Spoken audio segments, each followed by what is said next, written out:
Ahead of the next hour, GMSA, the Spurs are in Boston tonight for the second matchup of their 5-game road trip. The play of point guard Tre Jones could lead the team to some wins in the near future. Plus, crime is up in San Antonio, but not in every category. We'll look at what's behind the bump in crime last year and why the drop in homicides may not be as big as it seems. And up next, the story everyone talking about this morning. At least 20 schools closed across San Antonio ISD. We'll look at which ones and what surrounding districts are saying. And as we go to break, a quick look at TransGuide. Dry roads, but very cold conditions.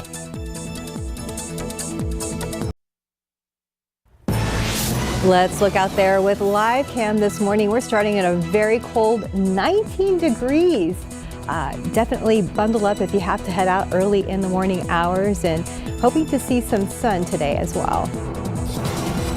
Live from KSAT 12, Good Morning San Antonio starts right now. And a good morning to you. It is 6 a.m. on your Wednesday, January 17th. Thanks for joining us. We hope you are staying warm and you're having a good week so far. It's been a short week, but interesting because it's so cold and we're just not used to these temperatures. That's true, and it's affecting places like schools, and we're also getting word of a possible water main break on I-35. RJ is going to have more on that in just a second. Good morning, Mike. Good morning. Hopefully that's not going to be an issue after this morning, because we still obviously have the brutally cold temperatures, but we will warm up even more so this afternoon compared to yesterday, and even more so than tomorrow. Yesterday it was nice to see sunshine in the afternoon and get up only into about the mid-upperish 30s. Today add roughly 10 to that, but starting off this morning, got a lot of clear skies out there and bone-chilling temperatures.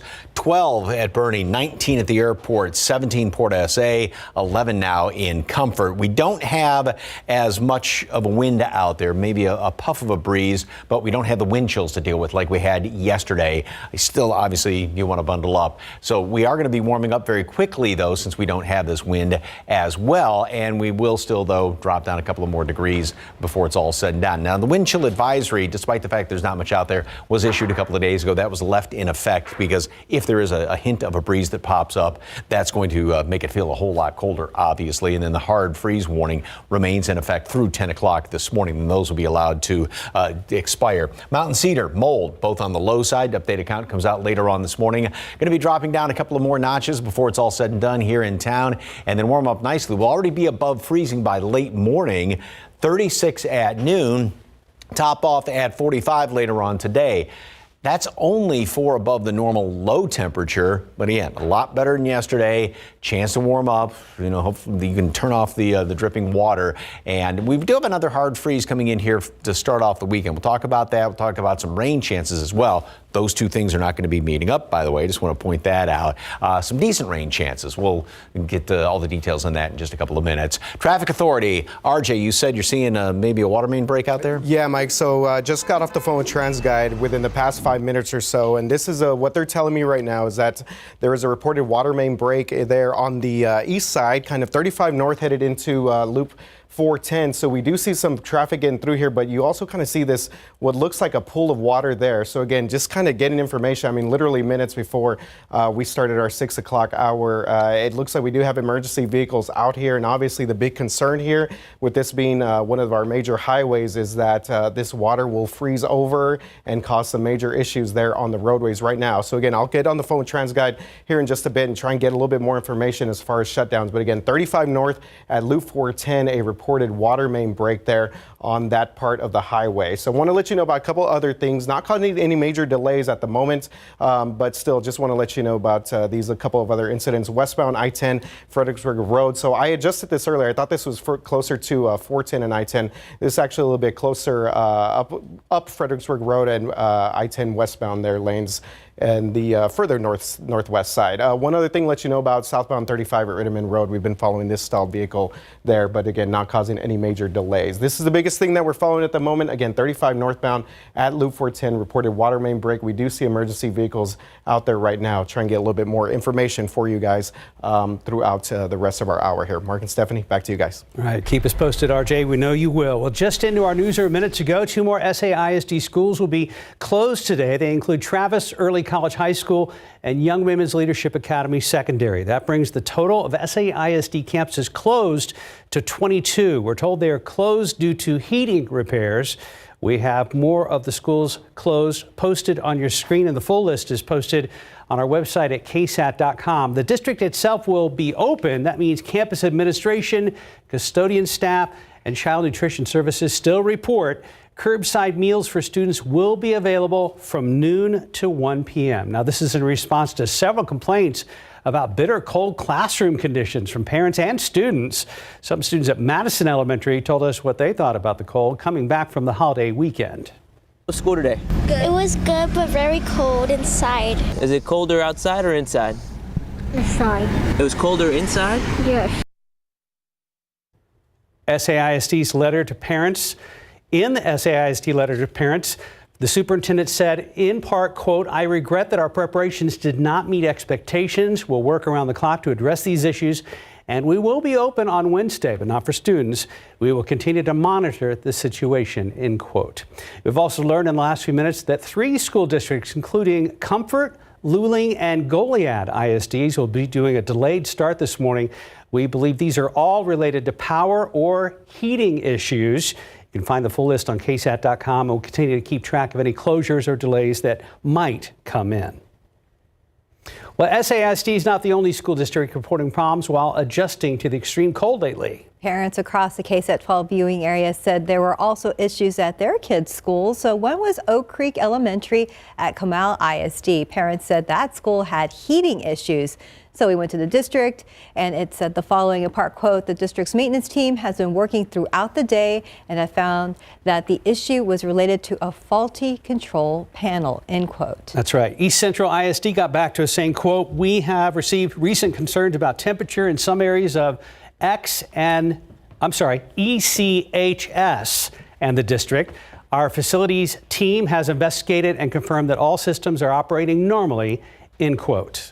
And we also want to show you part of the statement that Northside ISD sent to us. It reads, quote, "We had only a handful of issues across our 135 campuses, Stevens High School being one of those. All of the issues, including a burst coil at Holmes High School, were items that our maintenance crews were able to address very quickly."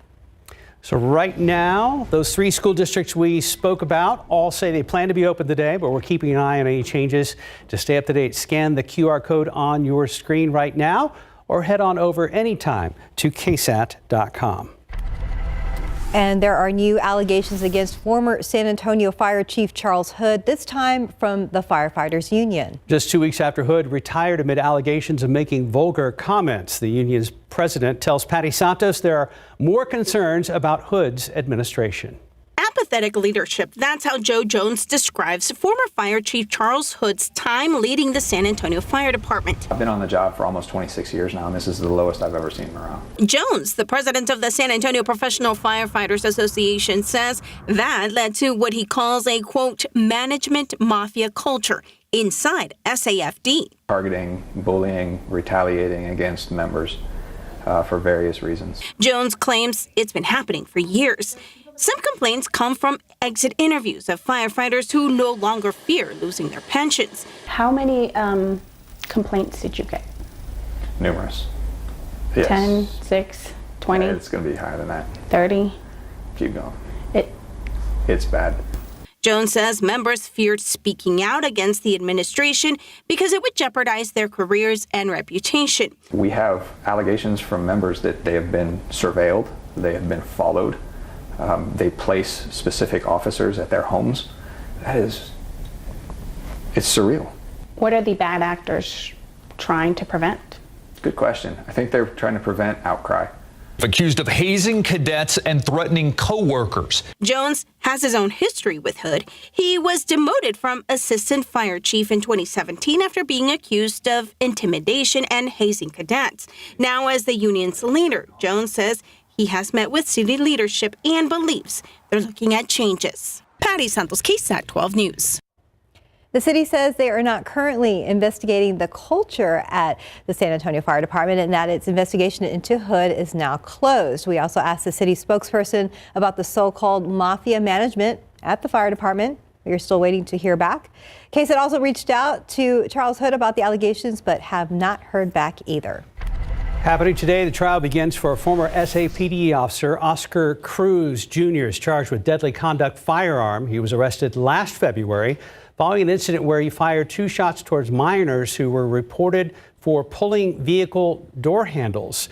Before that, he'd already been suspended after he hit a pedestrian with his patrol car.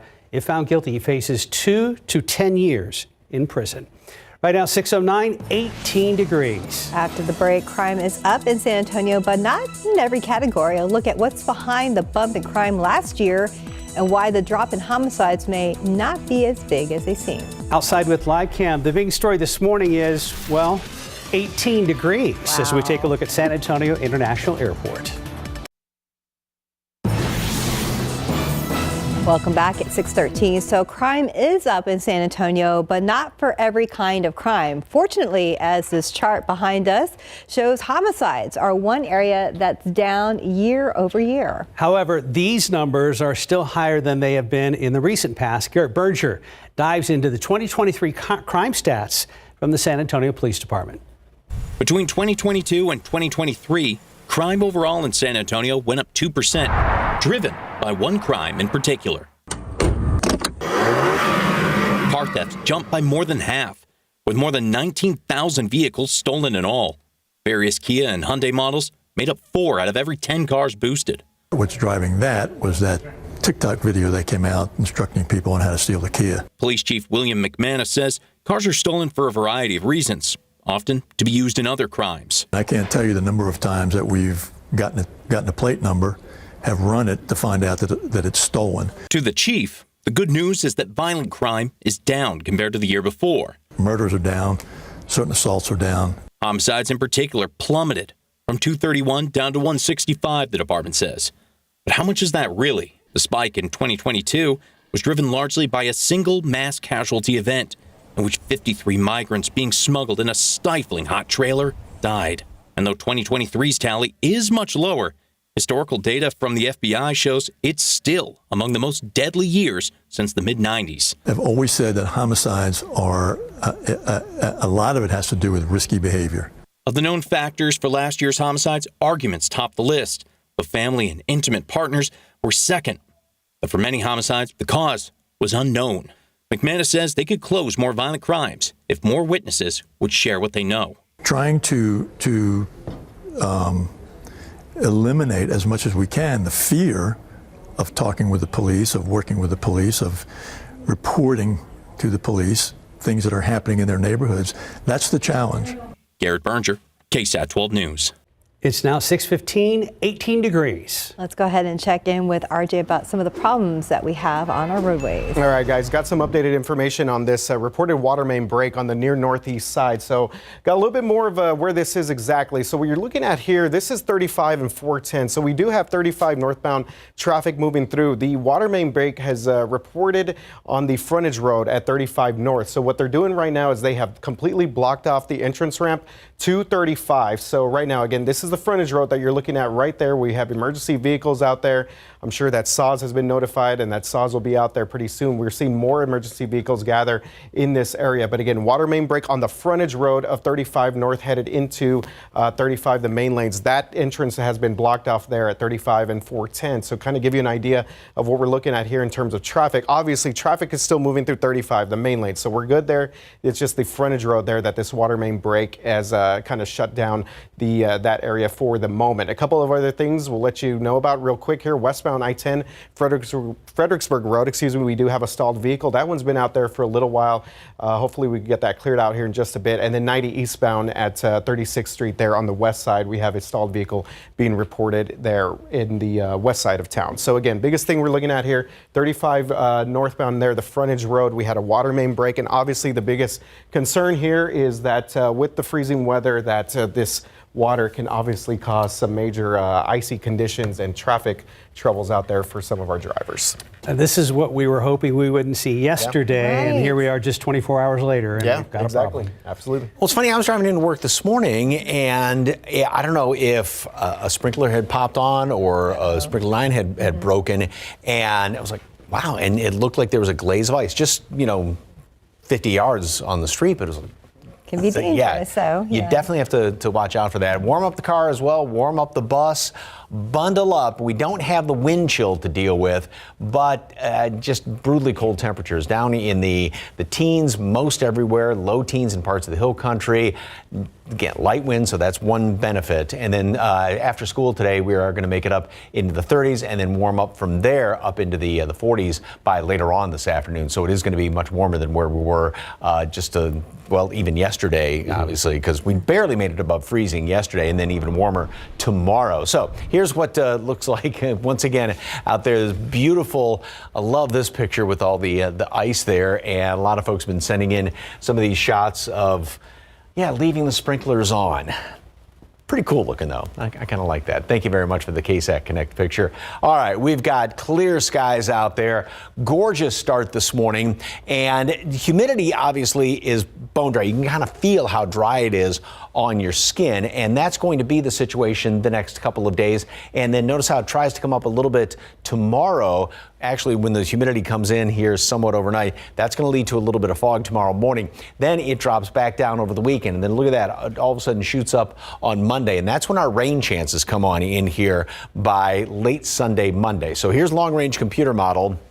A couple of sprinkly showers will start to crop up in the afternoon on Sunday. Again, broad brush, this is just the opportunity for some rain out there. Not a lot on Sunday, a few of them here and there. Saturday's going to be a very pretty day, but we'll have cool temperatures. Then as we go into Sunday night into Monday, here's our better rain chance. We may actually see some hefty downpours here and there. So what we're looking at right now is definitely a wet commute on Monday. One thing I do want to emphasize, though, it's not going to be a repeat of this past Monday. Temperatures are going to be up in the 40s for lows, 60s for highs, so we're not going to be dealing with any freezing temperatures and rain mixing together next week. This rain will continue through the day on Monday, and then still more chances for rain on Tuesday and going into the middle part of next week. So this is a really nice it looks like a promising forecast as far as rain is concerned. Here's what's going on upper level winds. There's the mass of cold air, which is finally retreating, getting on out of here, getting back up into Canada. We get a little milder tomorrow. Then a quick little shot. Notice how it's not these upper level wind lines dropping down out of Canada. A quick little shot at the surface of some colder air, and that's going to keep us on the cooler side for the weekend. But then notice how the overall flow switches here out of the southwest, and we get a low developing out here, and this is what's going to be keeping the rain chances around here as we go into at least the first half of next week. So it's a good looking pattern. We're still slightly above normal for rain just since the 1st of January, and it looks like we are going to be finishing up the month on the wetter side. So fingers crossed for that. 45 today. Then we get up to 67 tomorrow. We stay, we'll freeze in the hill country, but just above freezing here in town. Watch out for some fog tomorrow. And then we go into Friday, Saturday, cooler. Cold start Saturday.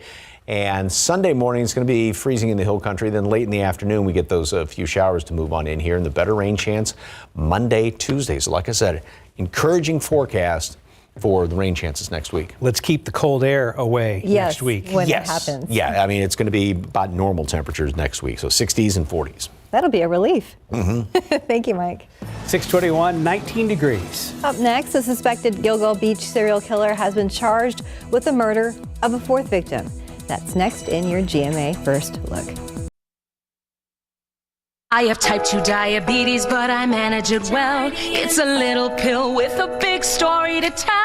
I take once daily Jardiance at each day's start. As time went on, it was easy to see I'm lowering my A1C. Jardiance works 24/7 in your body to flush out some sugar. And for adults with type 2 diabetes and known heart disease, Jardiance can lower the risk of cardiovascular death too.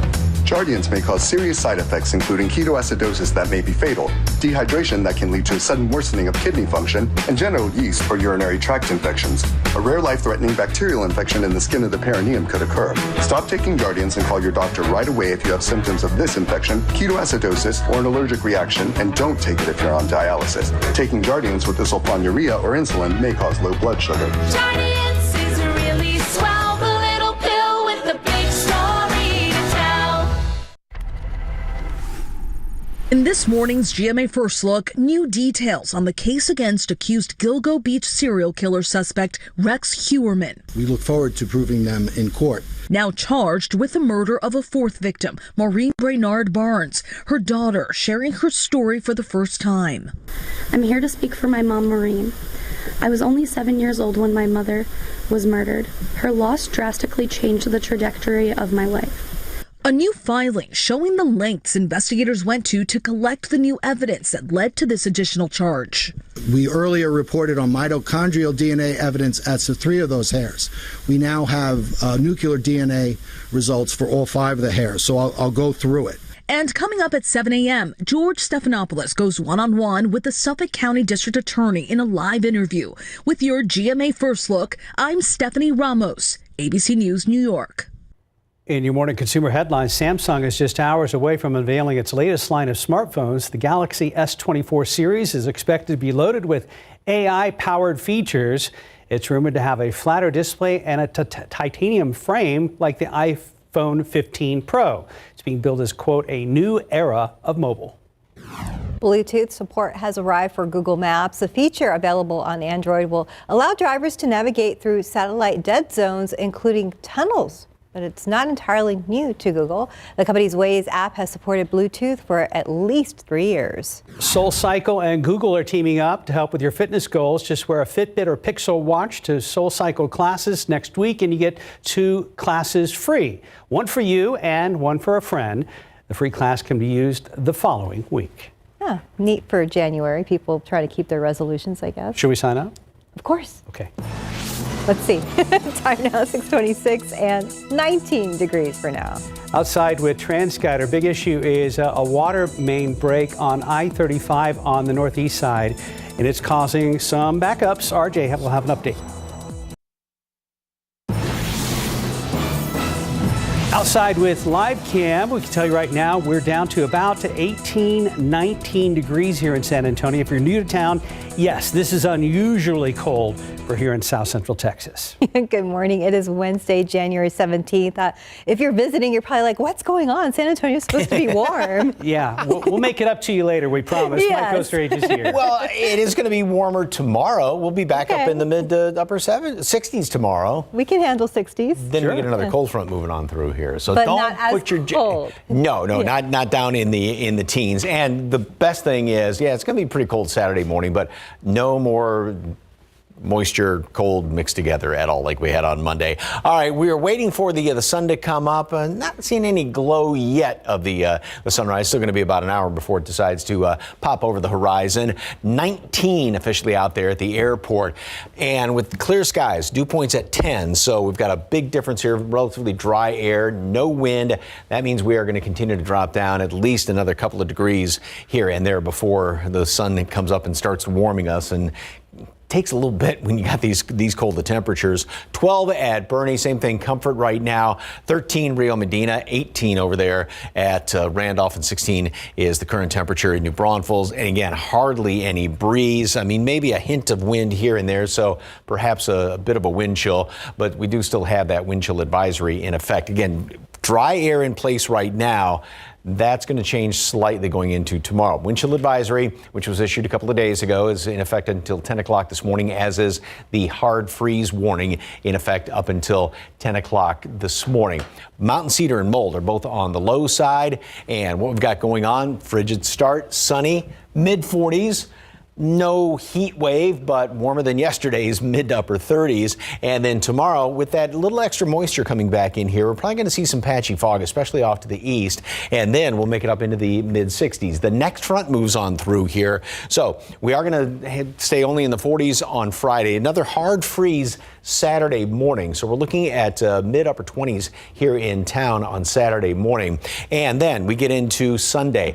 Stay in the 40s for high temperature. Start to see a couple little sprinkly showers there. We'll get milder going into the first part of the week, back to almost normal temperatures, low 60s, low 40s.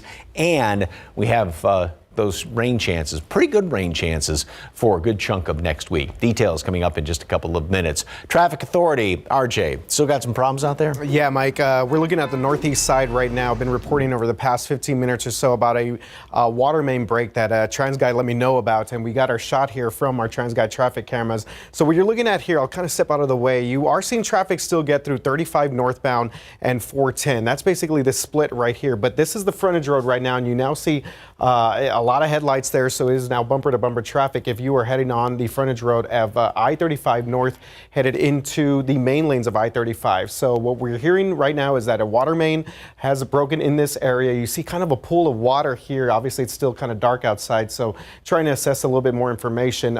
You do see emergency vehicles, but traffic is backed up, and that entrance ramp 235 north at Loop 410 has been shut down at the moment while crews attend to this reported water main break on the frontage road. So again, you could see traffic is still getting through here, main lanes, but if you are headed up on 35 right now and you're not on the highway, then chances are you may have to take Mid-Crown, maybe Randolph Boulevard to get around this water main break if that's where you need to head out for many of our drivers that are headed to Loop 1604 and further parts northeast. I want to let you know about a stalled vehicle being reported southbound Binz-Engelman Road. So again, another issue there. This is in the BAMC area and the Kirby area, so keep that in mind. And we're still following the very latest here with this stalled vehicle westbound I-10 at Fredericksburg Road. But the biggest issue that we're seeing right now, reported water main break, frontage road of I-35 north at Loop 410. Take caution in the area, obviously with water. Chances are probably going to freeze over. That's sort of the main concern at the moment right now. Mark and Stephanie, back to you guys. Thank you, RJ. List of school closures in the San Antonio Independent School District is now up to 22. The district announced a short time ago that 2 additional campuses, Travis Early College High School and Young Women's Leadership Academy Secondary, will also be closed today.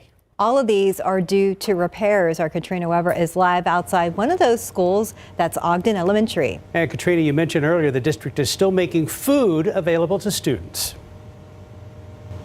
That's right. The doors here at Ogden are closed right now, but this school and the others affected by the closures will be offering meals for curbside pickup. That will be between noon and 1 o'clock this afternoon. Other than that, SAISD has told parents at those affected schools to keep their children home today. Now, the official word that we received simply says that the closures are due to repairs. The assumption is that those repairs have to do with heating issues.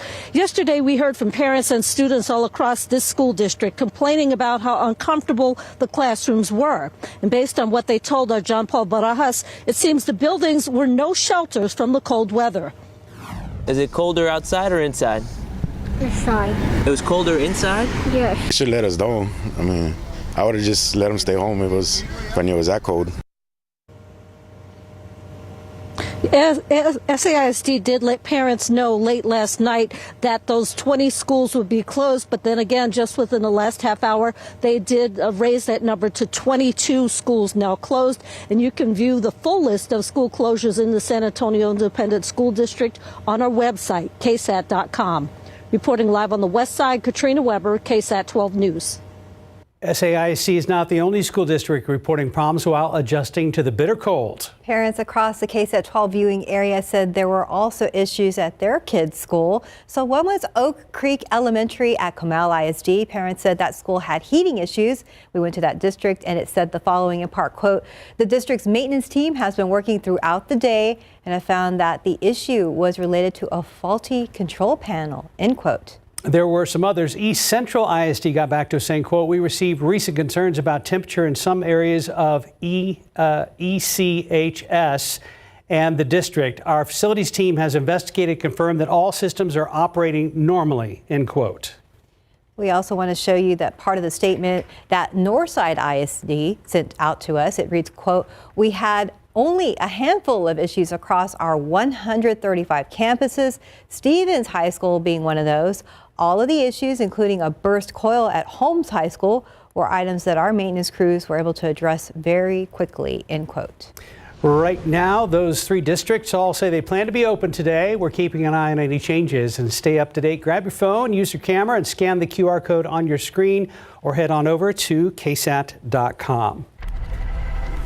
In other headlines this morning, the Hilson Avila Rodriguez capital murder trial resumes later this morning. Yesterday, the prosecution laid out their case as they said this was a cold-blooded double murder, and all the evidence led to Avila Rodriguez being the sole suspect. That's right. Erica Hernandez takes us inside the courtroom and a look at what took place on day one of the trial. He went in there to burglarize them for what he suspected would be drugs and the proceeds of the sale of those drugs. He saw them both laying in bed, helpless, asleep. Bang, bang. Shot them both in the head with a 9mm fire. Prosecutor Raul Jordan gave a rundown to the jury about the murders of 23-year-old Nicholas Milanovich and 21-year-old Julia Wright, both allegedly killed by Hilson Avila Rodriguez on September 30th, 2018. Jordan said Avila Rodriguez lived at the same complex as the victims at the time with his girlfriend and later found evidence linking him to the scene, including 9mm ammunition matching casings at the scene. Meanwhile, the defense asking the jury to listen closely to all the facts in the case. We believe the evidence will show that these two folks were in the process of dealing drugs,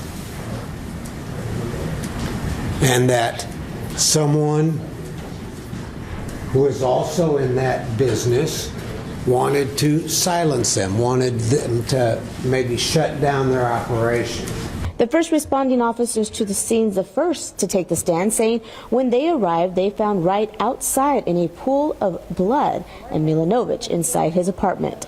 We saw lots of blood. Once we were actually on that level, we could see a male laying face up on the bed. He was on the right side of the bed, and I could see an injury to his face, but it looked like he had been shot.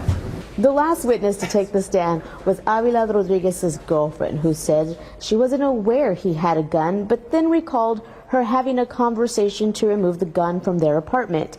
Many details she couldn't remember or wasn't very willing to talk about it.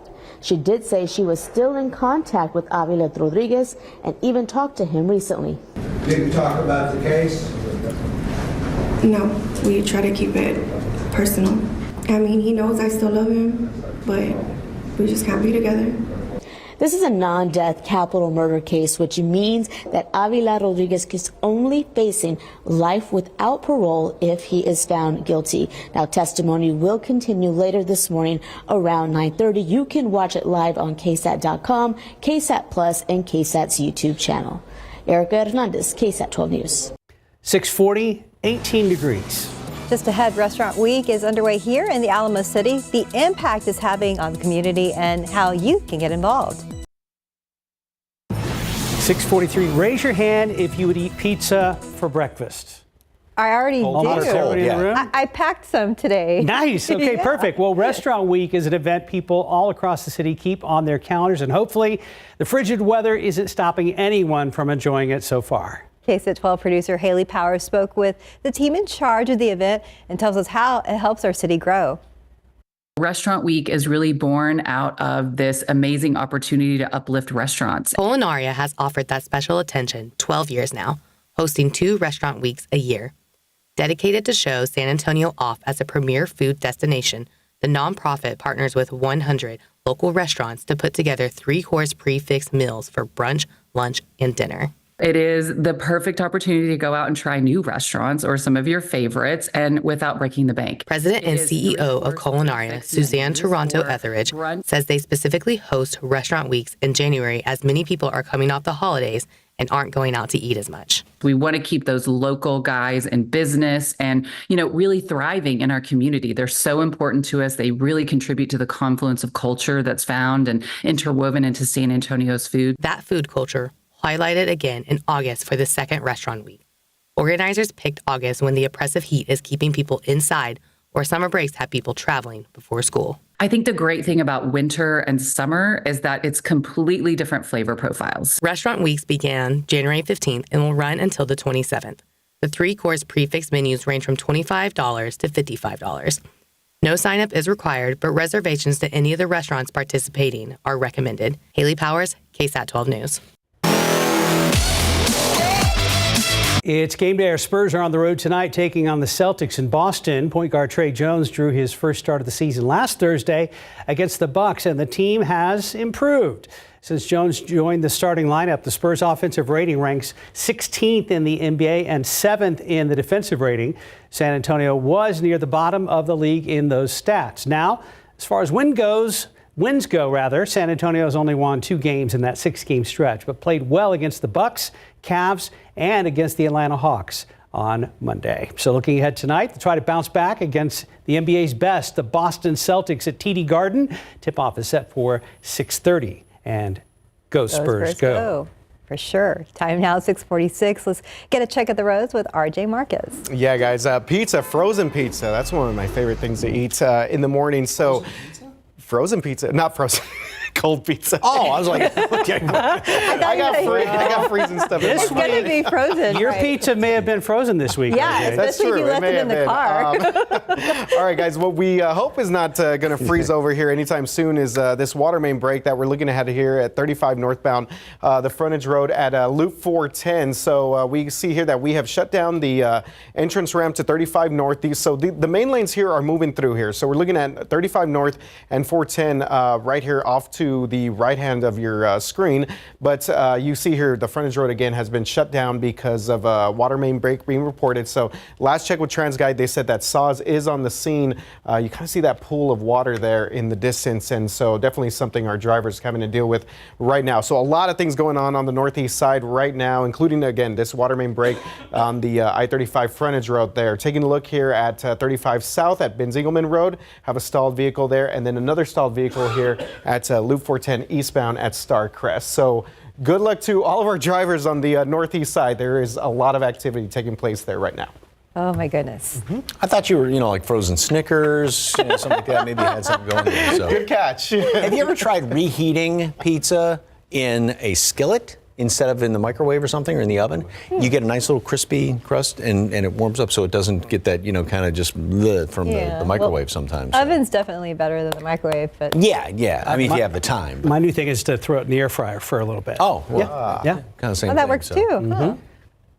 So hungry right Yeah. now after talking about obsessed. that. It's lunchtime for us.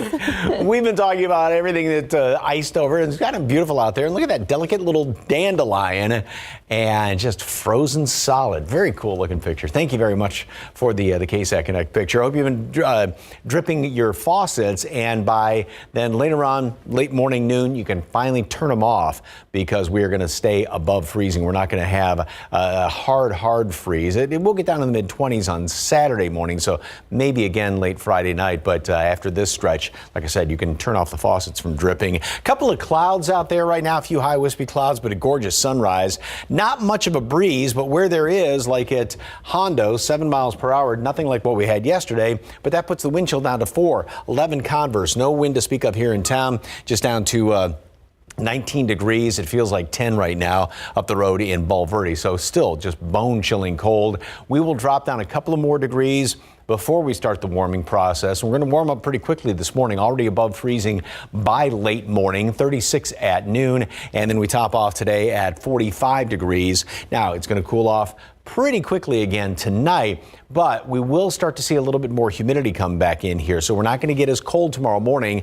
However, with some of that extra humidity, there is the chance for some fog around the area tomorrow morning, especially off to the east. Around the country, well, 10 below International Falls, but that sure beats a couple of days ago when it was like 35 below in Cut Bank, Montana. Most of the country does have below freezing temperatures as of right now. All right, here's what's going to be going on by Sunday late. Now, like I said, we do get milder tomorrow with another pretty good freeze Saturday morning. And then by Sunday afternoon, we start to see a couple of rain chances work their way on in here. Just a few scattered showers here and there. But as we go into Sunday night, rain chances are going to improve. The coverage is going to start to increase as well. And even a few thunderstorms around here.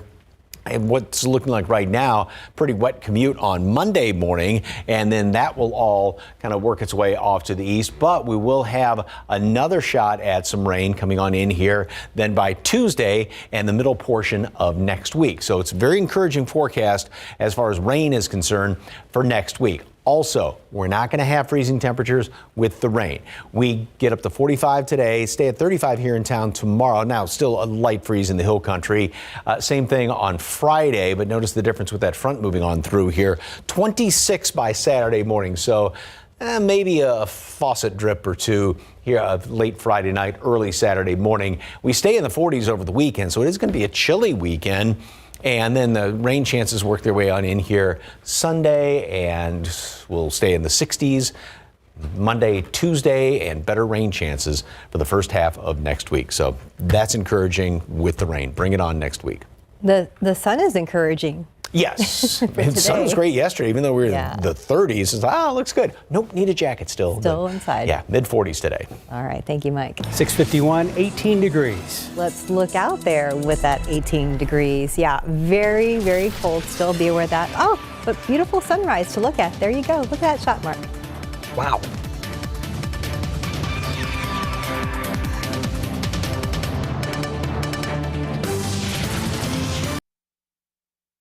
During freezing temperatures, KSAT can't be everywhere. So if you see something, snap and share it to KSAT Connect. Help us tell the story. You might just make it on air. Snap and share with KSAT Connect.